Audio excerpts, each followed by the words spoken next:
예레미야 선지자는 주전 628년경 남유다 왕국에서 예언하던 선지자입니다. 남유다가 이미 신앙적으로 무너졌고 이제 나라의 운명이 얼마 남지 않았을 그런 때였습니다. 하나님의 사람들이 핍박당하던 때였습니다. 기록에 의하면 선지자는 돌에 맞아 죽기도 하고 심지어는 톱으로 켜서 죽임을 당하기도 하던 핍박의 세월이었습니다. 누구도 하나님의 말씀을 들고 이스라엘 백성들 앞에 나가기를 꺼려하던 그런 때에 예레미야는 민족을 향한 가슴 아픈 심정으로, 민족을 향한 뜨거운 사랑으로 하나님의 말씀을 그래도 선포했습니다. 죽을 고비를 넘겨가면서 감옥에 갇혀가면서 선포를 했습니다. 회개하고 돌아오라는 것이었죠. 오늘 말씀도 그 중에 하나입니다. 오늘 말씀은 이스라엘 백성이 죄를 지었는데 두 가지다. 하나는 생수의 근원 같은 하나님을 버린 것이다 그랬습니다. 이스라엘 백성에게 하나님은 어떤 분이십니까? 애굽에 종살이하던 이스라엘 사람들을 구원해 주신 분입니다. 홍해를 가르시고 구름 기둥과 불 기둥으로 인도하셨던 분이십니다. 먹을 것이 없을 때 만나를 주셨고 마실 것이 없을 때 반석에서 물나게 하셨고 고기가 먹고 싶다고 투정하니까 메추라기를 가득 내려주셨던 분이십니다. 여러 차례 전쟁이 있었는데 전쟁 경험이 없던 이스라엘 백성들이 늘 이기게 하셨던 분도 하나님이십니다. 그리고 마침내는 젖과 꿀이 흐르는 축복의 땅, 약속의 땅, 가나안 땅으로 이스라엘 백성을 인도해 주신 분이 하나님이십니다. 그야말로 이스라엘 백성을 위해서 끊이지 않는 샘물처럼 은혜를 공급해 주셨던 분이 하나님이십니다. 그랬는데 이제 이스라엘 백성이 나라를 이루고 가나안 땅에서 살만해지니까 하나님을 버렸습니다. 이스라엘 백성에게 하나님은 생수의 근원 같은 분이다 그랬어요. 여러분, 이스라엘 땅에서 이 우물은 정말 생존의 근거입니다. 우물을 가지고 있는 사람의 재산 목록을 늘어놓을 때 당연히 1호로 꼽히는 게 우물이에요. 우물. 우물이 뭐가 그렇게 대단합니까? 우리나라처럼 땅을 파서 우물 만들기가 그래도 수월한 나라는 이 소중함을 모르지만 이 이스라엘 땅은 이 겉에가요 완전히 마른 땅이에요. 그리고 속에 조금 파서 돌 같은 게 나오잖아요. 이 돌들도 구멍이 숭숭 뚫려 있는 그런 돌이에요. 그러니까 땅을 웬만큼 파도 물이 없을 뿐더러 물이 나와도 쭉 빠져 들어가는 거예요. 이 웅덩이를 파놨다가 이 비라도 오면 거기 고여가지고 그 물 받아 먹고 하면 될 텐데 비도 안 와요. 그래 우물을 파는 일이 그들에게 가장 중요한 일이었어. 20m, 30m를 파요. 굉장히 깊게 팝니다. 그리고 그게 파서 물이 깊이 파면 물이 나오잖아요. 근데 문제는 물이 나오다가도 쌓고 없어지고 하는 거야. 왜? 다 빠져나가니까. 이 터진 웅덩이라고 하는 말은 바로 그런 거예요. 그런데 어쨌든 이 우물이 그러다 보니까 너무너무 귀중한 거예요. 어쩌다가 우물을 하나 발견했어. 그러면 물이 새나가지 않도록 막 돌 갖다 쌓고 그 물을 보호하고 이 아주 기술을 많이 요하고 노력을 많이 들여야 되는 거예요. 그러다 보니까 이 우물이 재산 목록 1호예요. 성경에 보면 이 우물 때문에 싸움도 일어나요. 전쟁도 나요. 아브라함 때, 이삭 때, 야곱 때 이 우물 차지하기 위해서 창세기 보면 막 전쟁을 합니다. 우물을 중심으로 생활을 하고 우물 때문에 살아가는 거예요. 한번 파놓은 우물이 있으면 목숨 걸고 지키는 거예요. 그런데 그런 우물과도 같은 생수의 근원과도 같은 하나님을 그들이 버렸다는 거예요. 이 우물은 대대손손 이어갑니다. 아브라함이 팠던 우물들을 메운 적도 있는데요. 이삭이 아브라함의 뒤를 따라가요. 어디에 아버지가 팠던 우물이 있었지. 그리고 그걸 다시 파는 거야. 그래서 대대손손 이어서 그 우물을 중심으로 살아요. 아브라함과 이삭과 야곱이 살았던 곳이 브엘세바라고 하는 곳인데 브엘세바도 우물이에요.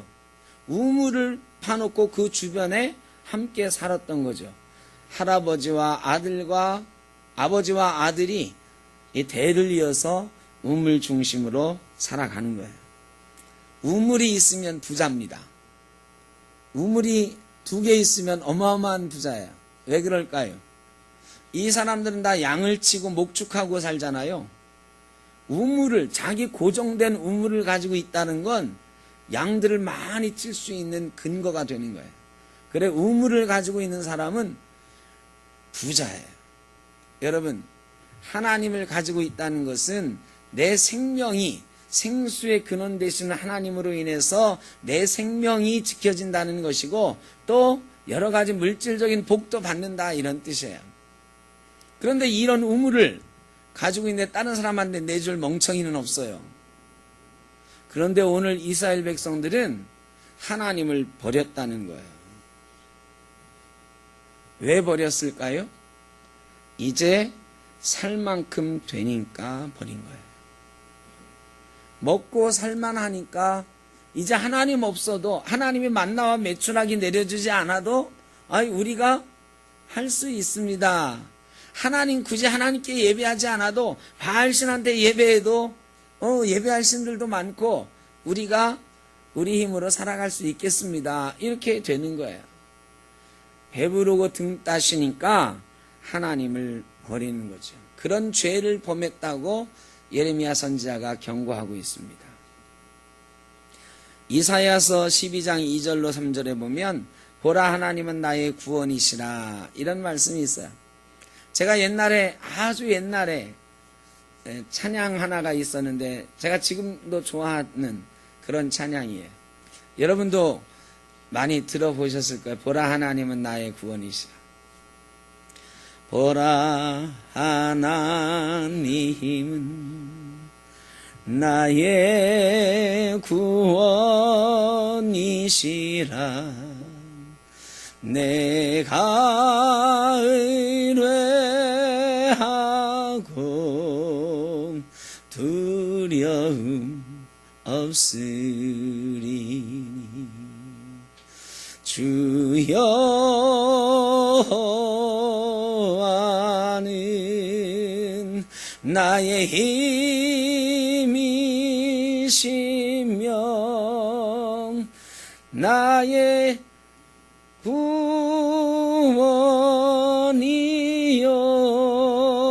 나의 구원이라. 그러므로 너희가 기쁨으로 구원의 샘에서 물을 기르리라. 구원의 샘에서 물을 기르리라.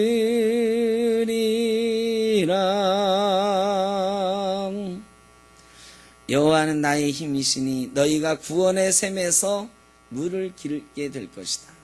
하나님은 우리의 구원이시요 하나님은 우리의 힘이시요 나의 의지 되신, 여러분, 하나님이 우리의 구원이신 줄로 믿습니다. 하나님이 우리의 구원의 샘이에요. 하나님이 우리에게 있어야, 하나님이 우리와 함께 계셔야 우리가 목마르지 않고 우물에서 물을 먹는 것처럼 먹을 수 있는 것입니다. 그런데 이스라엘 백성들은 등이 따시니까, 배부르니까 하나님을 버리기 시작했습니다. 아모스 8장 11절에 보면 보라 날이 이를지라 내가 기근을 땅에 보내리니 양식이 없어 주림이 아니며 물이 없어 가람이 아니요 여호와의 말씀을 듣지 못한 기갈이라. 이들은 하나님을 떠나서 목말라지기 시작했어요. 하나님을 떠나서 기근에 빠지기 시작했어요. 그럼에도 불구하고 그들은 하나님을 자꾸 버리는 거예요. 그리고 목말라지기 시작하는 거죠. 목마르면 어떻게 됩니까? 목말라 죽는 거예요. 모세는 일찍이 이런 상황을 예측하고요. 너희가 가나안 땅에 들어가서 배부르면, 너희가 가나안 땅에 들어가서 아름다운 집을 짓고 거하게 되면, 우양이 번성하면, 은금이 증식되며 내 소유가 풍족하게 되면 너희 마음이 교만해져서 하나님을 버릴까 내가 걱정이 많다. 제발 하나님을 기억하라. 그렇게 유언하다시피 하고 죽었어요. 그런데 모세의 이런 경고에도 불구하고 이스라엘 백성은 하나님을 버리기 시작했습니다. 여러분, 우리는 어떻습니까? 다급할 때는 하나님 찾죠. 다급할 때 하나님 떠나는 사람 없어요. 어렵고 힘들 때 하나님 떠나는 사람 없어요. 여러분, 병들었을 때 하나님 떠나는 사람 없어. 떠났다가도 다급하면 찾아옵니다. 그런데 편안해지면 하나님을 떠나는 사람들이 많아. 교회를 조금씩 덜 나오기 시작하는 사람들이 많아요. 어떤 부부가 있었는데 말이죠. 어떤 목사님이 고백해 놓은 걸 들었어요. 이 부부가 정말 열심히 신앙생활을 했대요. 참 어려울 때부터 신앙생활을 잘 했대. 근데 이제 몇십 년 신앙생활 잘하면서 열심히 살았더니 편안해져서 삶이 윤택해지고 자녀들도 잘 되고 어느 날부터 이 부부가 교회 나오는 날이 좀 줄어들기 시작하더래요. 목사님이 불러다 놓고 권면을 했습니다. 집사님, 어려웠을 때 그렇게 신앙생활 잘 하시더니 요즘 왜 신앙생활 이렇게 잘 열심히 안 하시냐고 그랬더니 그 집사님이 그러시더래요. 내가 전에 왜 그렇게 교회를 열심히 다녔는지 잘 모르겠어요. 그리고 한마디 더 하는데, 목사님, 그만큼 나가주었으면 되잖아요. 이제는 조금 덜 나가도 괜찮잖아요. 그렇게 열심히 했는데, 목사님, 이제 우리가 알아서 할 테니까 저희 집에 신방 안 오셔도 돼요. 여러분, 다급하고 어려울 때는 신앙생활 잘 하다가도 살만해지면 조금 느슨해지는 것, 그게 우리의 신앙생활일 경우가 꽤 있습니다. 물론 우리가 다 그렇다는 건 아니에요. 근데 이 집사님 부부가 나중에 땅을 치고 후회했다는 거 아니에요. 여러분, 하나님이 그런 사람들을 그냥 두지 않으세요. 이스라엘 백성들을 그냥 두지 않고 망하게 하신 것처럼요. 살만해졌다고 하나님 떠나는 사람들 어떻게 하실까요? 다시 옛날처럼 어렵게 해야 나오겠거니 하실 때가 많다. 로마서 8장 31절에 보면 하나님이 우리를 위하시면 누가 우리를 대적하리요 그랬어요. 하나님이 우리를 위하실 때는 뭐든지 우리가 능력으로 할 수 있는데 반대로 말이죠. 하나님이 우리를 대적하시면 누가 우리를 돕겠습니까? 하나님을 대적하면, 하나님이 우리를 대적하시면 그 어떤 것으로도 헤어나올 수 없게 되는 것입니다. 그럼에도 불구하고 사람들은 자꾸 하나님을 떠나요. 윤택해지니까 떠나요. 우리 교회가 지금 그렇잖아요. 60년대, 70년대, 80년대 정말 어려울 때 교회는 부흥하고 교회로 사람들이 찾아왔어요.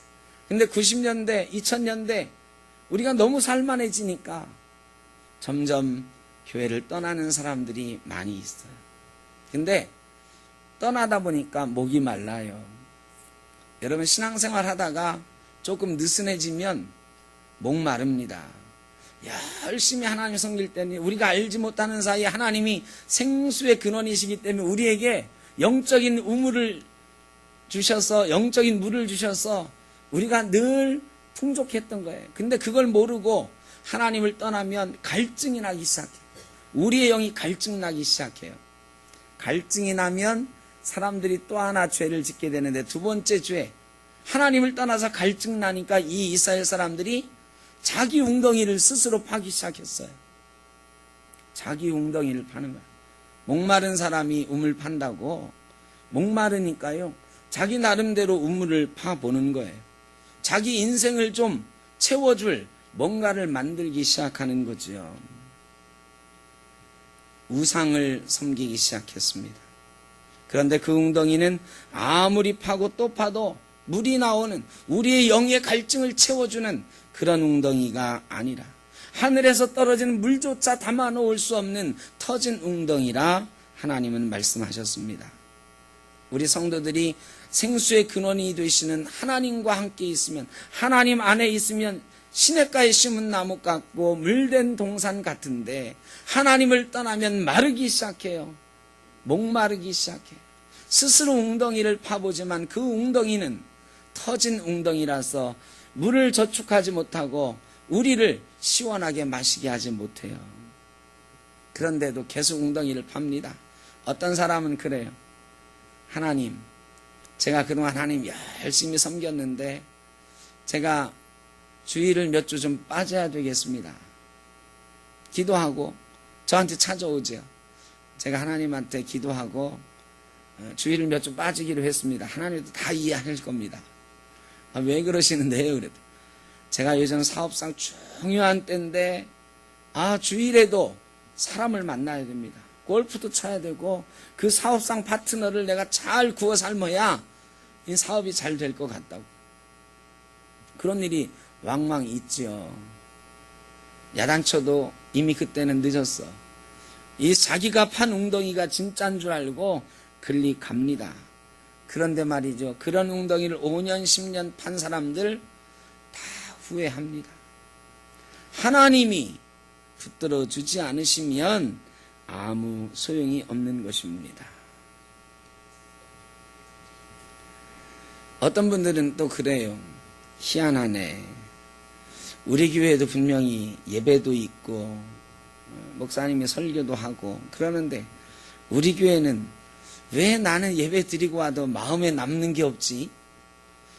우리 교회에서 10년 20년 신앙생활을 했는데 도대체 내가 뭘 배운 거지? 내가 남은 게 뭐지? 뭐 이런 생각이 들 때가 있다는 거죠. 여러분들 가끔 그런 생각 들 때 없으십니까? 그런 생각 드는 사람들이 많이 있어요.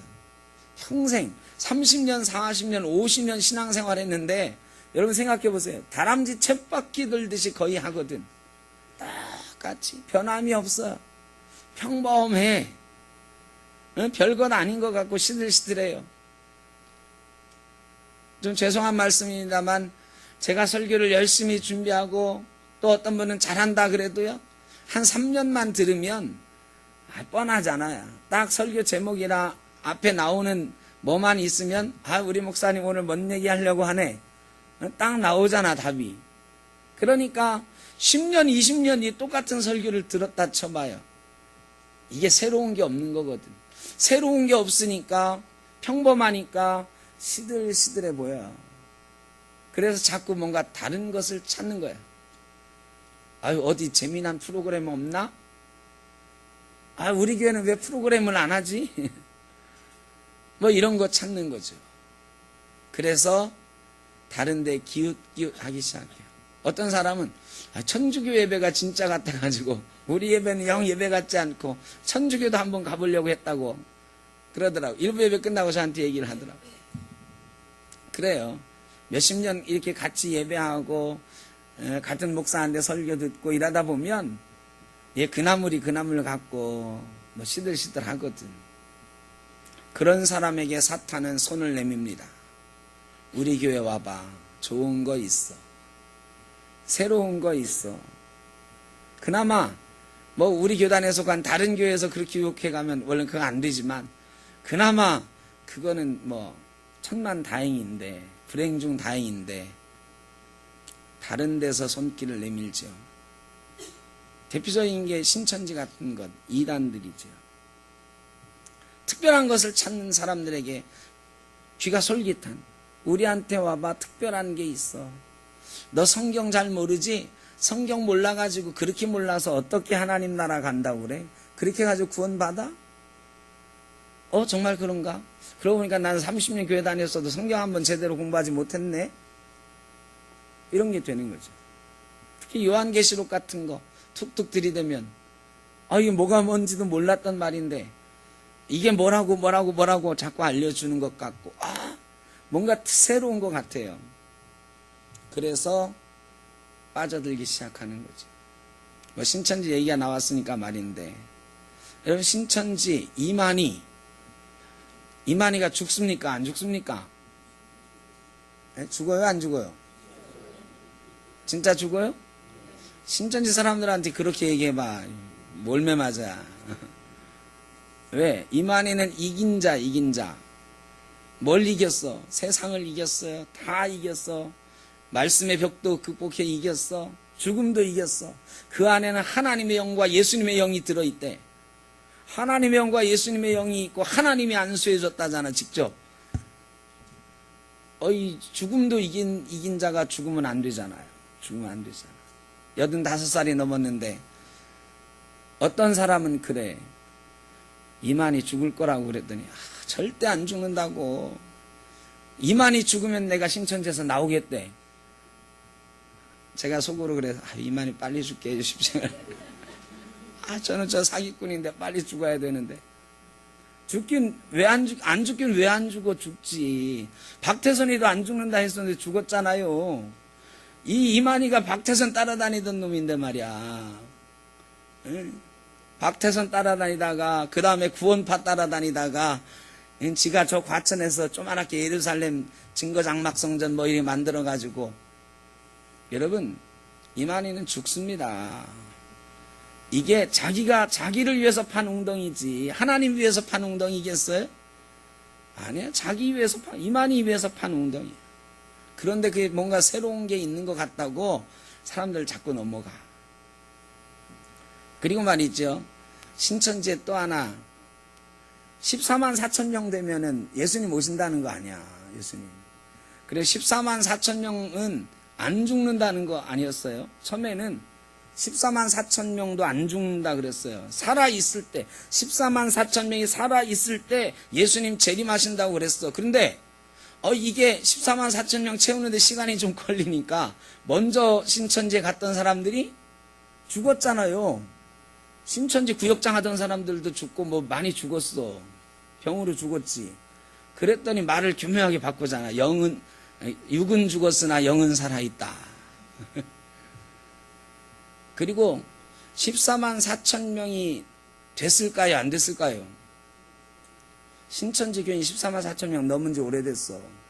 걔들 통계를 안 내놔서 그렇죠. 통계 안 내놔. 14만 4천 명 아직 안 됐다고 해야 될 거 아니야. 안 됐다고 해야 자꾸 꼬드기면 넘어오지. 이미 14만 4천 명 됐다 그러면 사기친 게 드러나죠. 14만 4천 명 되면 하늘이 열리고 신천지가 열리고 예수님 재림하고 한다고 그랬는데 왜 새하늘 새 땅이 안 열리는 거야 도대체? 작년만 해도 기독교인 통계에 의하면 3만 1,255명이 신천지로 갔어요. 1년에 3만 명씩 가. 그럼 새하늘이 열려야지. 이거 사기예요, 사기. 그런데 왜 자꾸 쫓아가느냐? 스스로 판 웅덩이에 빠지는 거야. 뭔가 새로운 게 있어야 된다고 생각하니까 가는. 여러분, 그런데 하나님은 특별한 곳에만 있는 하나님이 아니에요. 요한계시록 뭐 이렇게 해석하고 저렇게 해석하고, 여러분 그런데 하나님이 있는 게 아닙니다. 하나님은 특별한 데만 계시는 분이 아니고 특별하게만 만나지는 분이 아니고 그저 우리가 드리는 이 일상적인 40년 50년 들여와서 별로 재미없는 새로운 것 하나도 없는 오늘 이 예배를 통해서도 하나님이 역사하시는 줄로 믿습니다. 하나님은 이런 평범한 기도하는 것, 예배하는 것, 찬송하는 것, 말씀 우리가 보는 것, 말씀 듣는 것, 이런 것 속에 하나님이 역사하시고 이런 속에 하나님을 만나게 하시고 생수의 근원 되신 하나님을 통해 우리의 영의 갈증이 풀려나가도록 하시는 거예요. 그런데 자꾸 자기 웅덩이를 파기 시작하면 함정에 빠져요. 시편 7장 15절에 보면 저가 웅덩이를 파 만들며 제가 만든 함정에 빠졌도다 그랬어요. 지가 만든 함정에 빠진다. 여러분, 새로운 게 없어서 참 죄송한데 조금씩 새로운 것도 해야지요. 우리 교회도 새로운 것들도 조금씩은 해야 됩니다. 그런데요, 뭔가 새로운 것을 한꺼번에 팍 하려고 하다가 망하는 사람 많아요. 우리 부부가 함께 계신 분도 있는데 몇십 년 같이 살다 보니까 좀 시들시들하죠. 재미도 없고 그러다가 새로운 것 찾다가 해가 망신하는 거야. 여러분, 평범하고 시들시들해 보이지만 우리가 이 드리는 예배, 우리가 함께하는 이 사람들 별것 없어요. 그래, 평범해. 특별한 것 없어요. 그러나 이 평범한 예배, 우리가 늘 만나왔던 사람들, 우리가 함께하는 것, 이 속에 하나님은 역사하시고 하나님이 생수의 근원으로 우리에게 구원의 샘물 되어주신 줄로 믿습니다. 생수의 우물을 찾겠다고 자기가 웅덩이를 판다고 그곳에서 뭐가 나오진 않아요. 성경은 그렇게 말씀하십니다. 하나님 없는 인간의 수고는 그 결과가 나올 수 없다고. 주께서 집을 세우지 아니하시면 세우는 자의 수고가 헛되고, 주께서 성을 지키지 아니하시면 파수꾼의 경성함이 허사이고, 아침에 일찍 일어나고 저녁에 늦게 누우며 수고의 떡을 먹음이 헛되도다. 성경은 말씀하고 있습니다. 여러분, 자꾸 스스로 웅덩이를 파지 말고 그저 일평생 함께 해오셨던 하나님이 지금 별로 재미없는 것 같은 내 삶에도, 우리의 신앙생활에도, 우리 샘터교회에도 하나님이 지금 함께하고 계신다는 것 믿고 그 하나님 붙잡고 달려갈 수 있기를 바랍니다. 농사 지으려면, 벼농사 지으려면 이 땅을 갈아엎은 다음에 어떻게 합니까? 물을 집어넣어줘요. 물. 벼농사 모내기 하기 전에 논들 보셨죠? 물이 가득 차 있잖아요. 그거 오랫동안 가득 채워놔야 돼요. 그래야 묵어있던 땅들의 물기가 다 스며들고. 이 모내기 해보셨어요? 혹시? 손으로 이 벼 꼽아 오셨나요? 한고산 진짜 꼽아 봤어요? 한 번 해봤어요? 솔직하네. 이 벼를 꼽을 때 말이죠, 이게 진짜 진흙 뻘밭이야. 이게 푹푹 꽂히는 거거든. 이게 물이요, 한 달, 두 달 이렇게 들어가 있어야 그 점토가 다 물이 스며들면서 그렇게 변하는 거거든. 그리고 나서 모내기 끝나면 물을 뺍니까? 어떻습니까? 그대로 놔두는 거예요.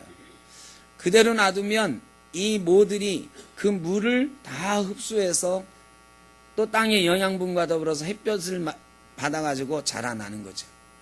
농사 지을 때 기본은 물을 모으는 거예요. 물을 대고 나가지 못하도록 막는 거예요. 여러분, 우리 신앙생활의 기본도요, 물을 대는 거예요.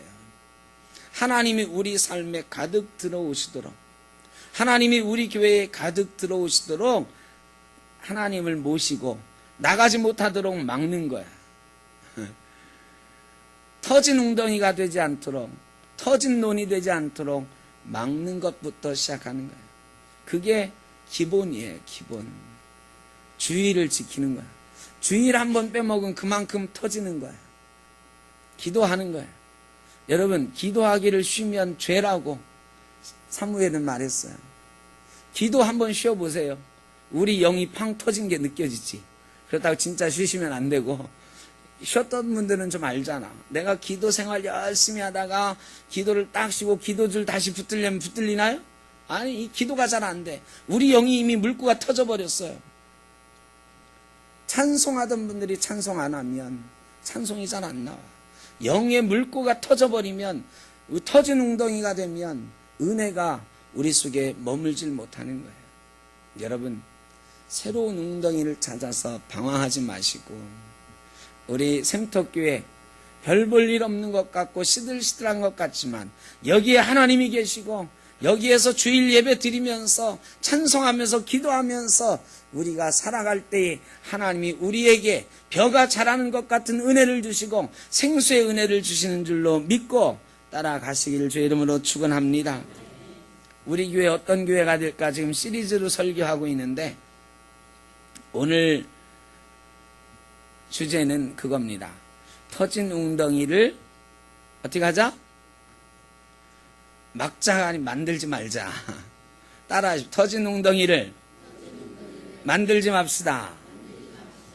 여러분 우리 샘터교회는요 터진 웅덩이를 좀 안 만드는, 그래 샘터교회 들어온 분들은 정말로 평범함 속에서 행복을 느끼는 그런 교회가 되었으면 좋겠습니다. 그러려면 우리가 행복해야 돼요. 제 설교가 조금 못마땅해도 말이죠. 가끔 졸리는 설교를 해도 은혜 받았다 해야 돼. 은혜 받았다. 좀 너무 어거진가 싶긴 하지만 여러분 사실 그래요. 정진애 목사 설교가 오늘 왜 그렇지 하면 일주일 내내 재미없어요. 그 다음 주에도 별로 오고 싶지 않아. 근데 말로라도 오늘 설교 은혜 받았습니다 하는 분들이 있어. 저 인사할 때 제가 보면 이 사람 졸다 나왔는데 꼭 인사는 은혜 받았습니다 하는 사람이 있어. 그분은 그걸로 그 순간 행복해지는 거야. 행복해지는 거야. 옆에 있는 사람하고도요, 오늘 목사님 설교에 은혜 받았습니다 해야 그 다음 주에도 또 나오고 싶어지지. 오늘 졸려서 혼났네 이래버려 진짜 그 다음 주에 나오고 싶지 않아지거든. 그리고 오늘 성가대 찬양은 왜 저래 이것도 안 되고 말이죠. 오늘 밥은 왜 이래 이건 더 안 돼. 그러니까 뭐든지 우리가 평범하고 보잘것없고 시들시들한 것 같지만 그게 최고라고 얘기해주고 최고라고 느끼고 살아갈 때 우리 교회가 행복한 교회가 되고 건강한 교회가 되고 우리 샘떡교회 교인들은 날마다 생수를 마시는 것 같은 기쁨으로 신앙생활을 하게 될 줄로 믿습니다. 그게 하나님을 만나는 비결이에요. 우리 교회가 행복해지고 여러분이 행복해지는 비결이에요. 그래 우리 샘떡교회는 평범함 속에 날마다 행복한 교회, 이런 교회 되었으면 좋겠습니다. 기도하겠습니다. 사랑의 아버지 하나님, 그저 평범한 예배, 매일 드리는 예배, 수십 년 동안 변함없이 같이 드려왔던 예배, 또 같이 했던 사람들, 별로 재미없을 때도 있습니다. 새로운 것 찾고 싶을 때도 있습니다. 그러나 주님, 터진 웅덩이 만들기 위해 길을 쓰지 않게 하시고 찾아 헤매지 않게 하시고 우리에게 주어진 교회, 우리에게 주어진 성도들, 우리의 신앙의 터전들 소중하게 여기며 여기서 늘 행복을 느끼고 늘 서로 격려하고 긍정하며 행복한 교회, 행복한 성도 되어가게 하여 주옵소서. 구원의 기쁨이 날마다 넘치는 우리 샘터교회 그렇게 만들어 갈 수 있도록 복 내려 주옵소서. 예수님의 이름으로 기도하옵나이다. 아멘.